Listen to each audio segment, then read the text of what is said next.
libreng sakay ng gobyerno, inayawan pa. Naku BBM, bakit ganito ang mga tao? Samantalang ang libreng sakay ng Office of the Vice President ay talagang tuloy-tuloy hanggang ngayon. Paalala ha, hindi pa tumaas ang presyo ng langis. Meron na pong libreng sakay ang Office of the Vice President, Luzon, Visayas at Mindanao. Hindi lang natin alam kung napapabalita ito sa ibang media. Ngayon ay tumaas po yung presyo ng langis, tuloy-tuloy po yan at napakaganda, napaka-relaxing po pag ikay sumakay sa bus ng Office of the Vice President.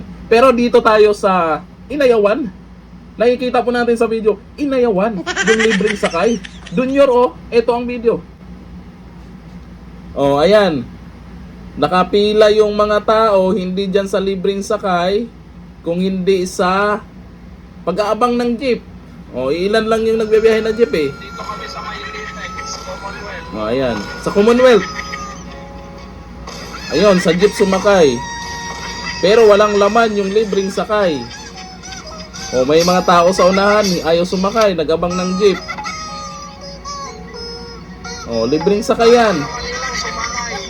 Aroy. Alangan man naman sasakay ka dyan, mapagkamalan kang saan dadalhin o ano kasi yan eh. Yung sa, di ko lang alam, may mga nag-comment kasi sasakyan daw yan ng mga preso eh. Mga pulis, sasakyan din ng mga pulis naman yan. Ay hindi naman natin masisi ang mga tao na ayaw nilang sumakay dyan, di ba? Ito po sa Office of the Vice President, ito yung libreng sakay nila. Tanggapan ni Vice President Sara Duterte na tuloy-tuloy ang programang libreng sakay sa kabila ng pagtaas ng presyo ng langis sa bansa. Ayon sa Office of the Vice President, kasalukuyang umaarangkada ang siyam na bus sa mga estratehikong lugar sa Luzon, Visayas at Mindanao. Maaring ma-avail ang libreng sakay sa Metro Manila sa rutang EDSA Carousel, PTEX Monumento at PTEX Naik Cavite, pati na rin sa rutang Quiapo Commonwealth. Tuloy-tuloy din ang serbisyo sa Cebu, Davao City, Tacloban City at Bacolod. Layunin ang programa na maibsan ang gastusin sa pamasahe at matulungan ang mga commuter sa araw-araw nilang biyahe, lalo na sa panahon ngayon.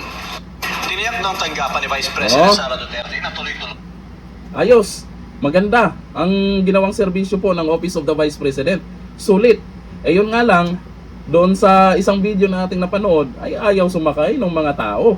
Mas gustuhin pa nila sa jeep, mas gustuhin pa nilang magbayad kaysa doon sa libreng sakay. Ayon dito sa mga nag-comment tungkol po sa libreng sakay, malaking bagay po yan ha. Sana naman, dyan sa libreng sakay ng gobyerno, ay sumakay na rin kayo dyan. Okay naman, sasakyan din naman yan. Bakit pinili nyo pa rin yung jeep? Sabi ni Beng Kelmar Balaba, mayroon libreng sakay ng Office of the Vice President dito sa Tansa, Cavite. Matagal na, hindi pa nagtaas ang gas. Matagal na yan.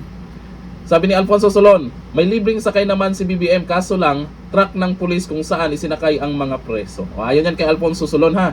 Sabi ni RJ Miranda, matagal nang may libreng sakay si BP at hindi lang ngayon yan. Matagal na po yan, di ko lang alam kung bakit tahimik ang ibang media nito. Buti na lang mayroon pong SMNI na kung saan ay nakikita po natin na patuloy po ang serbisyo po ng Office of the Vice President. Akalain mo yan ha, walang malaking budget na ibinigay pero yung serbisyo tuloy-tuloy. Itong mga ginagawa nila, yan yung may totoong may malasakit talaga dahil hindi nila pinagyayabang. Kumbaga ang puso kasi ng mga Duterte, kung ano man yung ginawa nila, kagaya nito, libreng sakay, hindi nila inaangkin yan na sa kanila. Nawa nila ito dahil pera din naman ng taong bayan. Yung ginagawa nila, kagaya niyan, wala yung pagmumukha ni Vice President Sara Duterte. Wala yung pangalan ni Vice President Sara Duterte. Kung hindi, Office of the Vice President lang. Di ba? Hindi kagaya ng iba dyan namigay ng ayuda, laki-laki ng mukha nakalagay, sabos sabihin, bawal daw ang epal. Hanggang dito lang, thank you.